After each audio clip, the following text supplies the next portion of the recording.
Շնորհակալ եմ։ Շնորհակալություն, Սարգիս Խանդանյան, հաջորդ ելույթի համար համեցեք։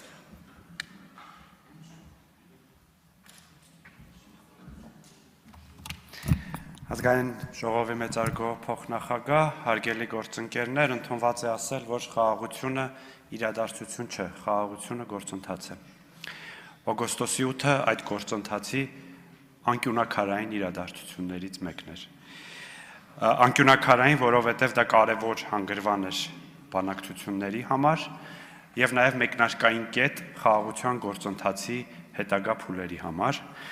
Եվ շատ կարևոր է, որ Հայաստանի Հանրապետության գլխավոր քաղաքական մարմինը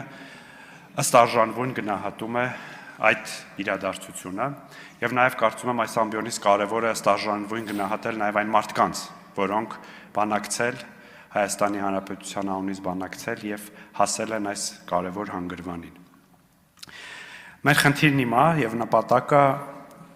այդ գործընթացում այսպիսի իրադարձությունները շատացնելն է եւ հասցնել մի այնպիսի հանգրվանի, որ խաղաղության փաստը անշրջելի լինի, որովհետեւ որքան խաղաղության գործընթացը թափ է առնում, այնքան հայտնի ուժերը եւ նրանց լոկալ ներկայացուցիչները իդեմս մեր ընդդիմության փորձում են շրջադարձ կատարել, ստիպել շրջադարձ կատարել այդ ուղուց, խաղաղության գործընթացի այդ ուղուց։ Եվ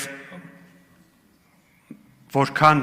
այդ գործընթացը թափ առնի եւ որքան իրադարձությունները շատանան,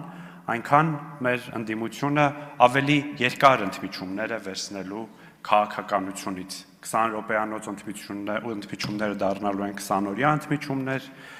20-ամսյա ընդմիջումներ եւ վերջում մի հավերժական ընդմիջում է վերցնելու այս ընդդիմությունը Հայաստանի Հանրապետության հանրային քաղաքական կյանքից, որովհետեւ այս ընդդիմության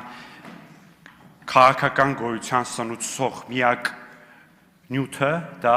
կոնֆլիկտն է, հակամարտությունն է եւ այս process-ը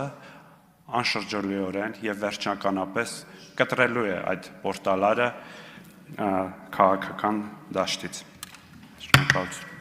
Շնորհակալություն, Խաչատուր Սուքերսյան, համեցեք։